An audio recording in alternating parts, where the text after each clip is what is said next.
with Yasith on the way to Founders Inc. So today we are actually going to be talking about self-driving cars and then making software self-driving, right? So now we are in a self-driving car, and then now what we are building is actually making software self-driving, right?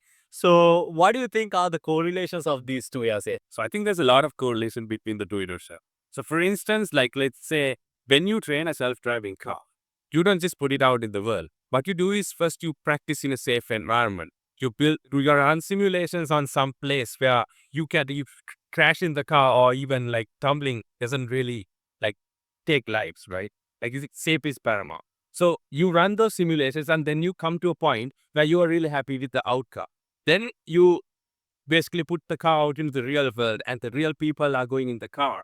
Now, at that point, you are collecting the absolutely real data that the vehicle is actually running on.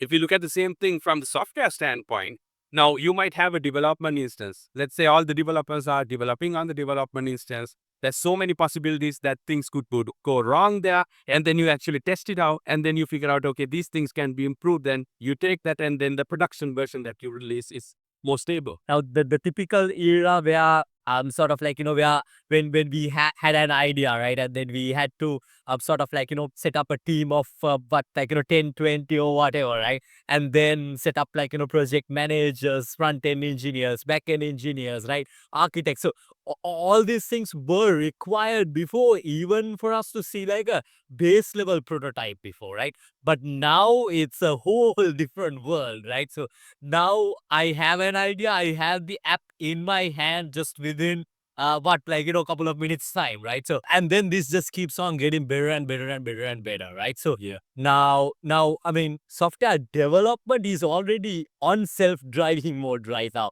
if you really think about it. I mean, that's my perspective.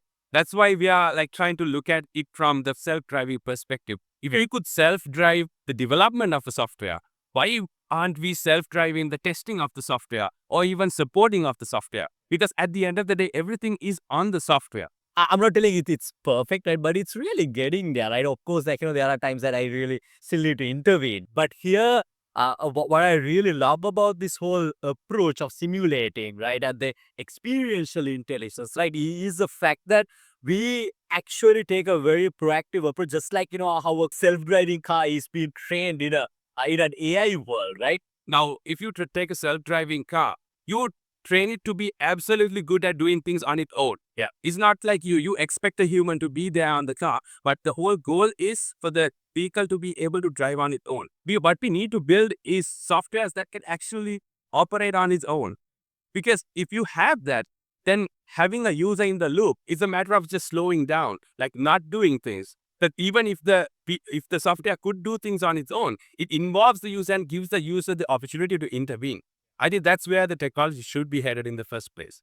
You are able to really start to simulate anything, right? Because right now also, like, I mean, what this would really allow me is like for us to start solving really tough problems, right? Because now if you look at, like, Mark and his wife, right, they are working on how they can end all disease within this decade, within this century, right? Which is a super bold move, right? So I mean, Elon is working on making us multi-planetary, right? So this is really hard problems, right?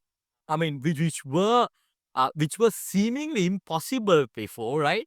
But now they're actually starting to become a possibility, right? So at least they are, like, they're seemingly now at least, like, I mean, there's also saying here, right? It's easier to build a hard company in Silicon Valley than building an easy company, right? So Right.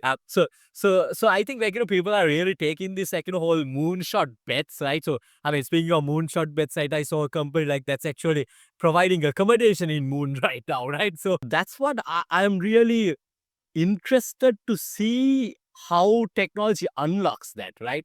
And how this, like, simulation based approach, right, how this could really allow, right, these insights, right, for us to get and then go after this, like, big problems. Yeah, definitely. It's a very exciting time to be in.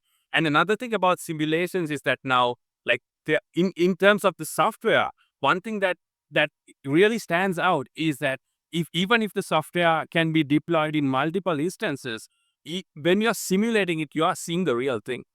So even if we call it a simulation, it is a simulated execution in the real world, which is the software.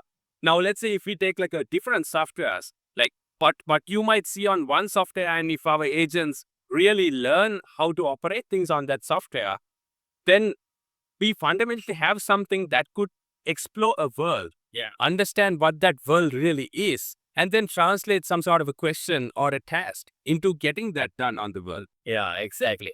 What do you think, Yasith? Like, do you think in the future, uh, there would be a time, right, where we could simulate our life, right? So before we take a major decision, right? I mean, like on one of the examples, right? In Black Mirror, there was this episode, I can't remember what the name was, right? But there's this episode on dating, right? So what happens is, okay, before I decide if I should be dating you, my agent actually dates your agent, runs the whole simulation, right?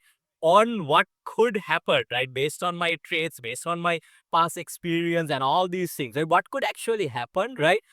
And presents us with a plausible outcome, right? I'm not telling like that's going to be the exact case. Of course, like world is spontaneous and like a lot of shit could happen at any time, right? That's the beauty of it, as well, right? But at least like if I'm able to take a sensible decision, right? Based on a possible simulation or thousands of simulations that could have been run, right? And take a decision on that. I think that's a wonderful life unlock, right? That's a crazy unlock. Yeah. So this has been very fun, Yazid, right? So let's so stay tuned for another episode, guys. Right. So where we talk about uh tech simulations, making software self-driving, and all these things.